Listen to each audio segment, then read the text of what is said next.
thanks for joining us for the executive series. Today I'm talking to Cath Norman, who is the Managing Director of FAR Limited. Cath, it's a pleasure to be talking to you today. Thanks for your time. Thanks, Tom. Thanks, Tom. It's good to meet you. Now let's talk about the organisation. It's got quite the reputation for one fact alone, that in 2014 you made the biggest oil discovery in the world, and it hasn't been eclipsed since. That's correct. We're very lucky to be involved in this project, Tom. FAR's been in Senegal since 2006, and back in 2013 we brought two partners on board in Cairn Energy of the UK and ConocoPhillips of the US to help us drill two prospects offshore Senegal that FAR had mapped up. And we were carried through the next $200 million of expenditure to drill two wells and made two discoveries in the first two wells that have been drilled offshore Senegal for 40 years, and the first two ever in deep water.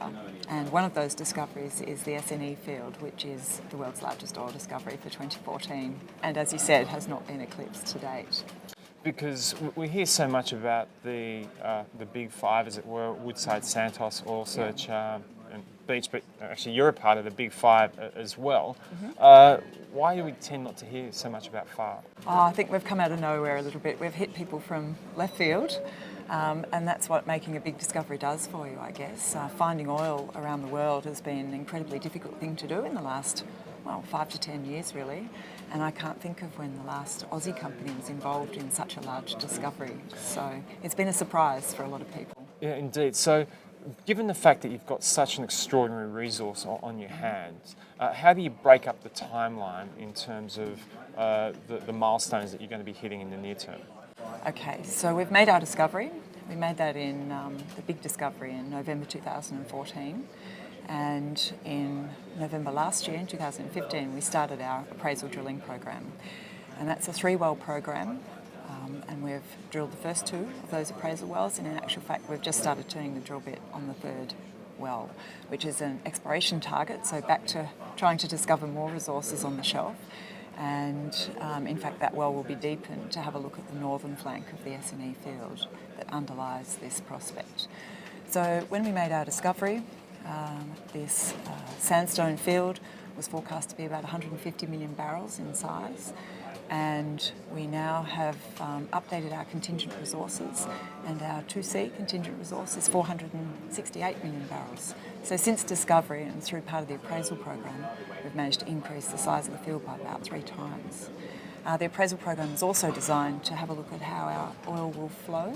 So we have flow tested the first 2 wells and our primary reservoir in the field, and they're flow tested at world-class rates, which is just fantastic. So really the aim of the appraisal program is to get us much closer towards declaring commerciality on the field, and that's really a 3-pronged attack. Firstly, you need to have the number of barrels in the ground, you need to have that oil being delivered from that field, which we've proven now with our flow rates, and thirdly, you need to prove that those reservoirs are connected across the reservoir, and that'll be the focus of the next bit of work that we're doing in Senegal, with a view to declaration of commerciality as soon as we can. Excellent. So in terms of prospective investors, what are the main points that you tend to communicate to them? Okay, so obviously a huge resource. Yep. It's growing. As you've seen already from our appraisal drilling, we've managed to increase it by 3 times the size. There's a heck of a lot more oil to be found up on the shelf. We know that because we've got lookalike prospects to our big discovery that are undrilled. And indeed, if this current prospect that we're drilling in Bellatrix, in our 3rd well, comes in, it's going a long way to de-risk another 500 million barrels of prospective resources that we have on the shelf. So it's a huge opportunity for us with the field that we've already discovered, but there's so much undrilled prospectivity now that's been de-risked by knowing that there's oil in the region. Why don't we just quickly touch on the political side of things, because that's another aspect of what's going on in Africa in general. Of course. Doing business in Senegal, what's your experience? Very easy. It's a lovely place to do business. It's very stable. You don't have the same ethnic tensions as perhaps you have in other parts of West Africa. I'm there every 5 weeks and have been for the last 3 years, so I do spend a lot of time there. There's been attacks on capital cities in nearby Francophile countries, and Dakar is on very high alert at the moment. I still feel very safe going in there. And we have Petrosen, who are the state oil company, are partners with us in the joint venture, and they are our conduit to the government, of course. Yep. And we've enjoyed great support from the government. So it's almost unheard of that permits can get approved, extensions can get approved, red tape can be cut in Africa, and things can get done in sort of less than a year with governments, and we've managed to get quick approvals for extensions and everything we need out of the government in terms of sort of 3-month type periods. So we've enjoyed a good relationship there. Cath, it's been great talking to you. Thanks for your time. Okay, thank you. And thanks for joining us for the Executive Series.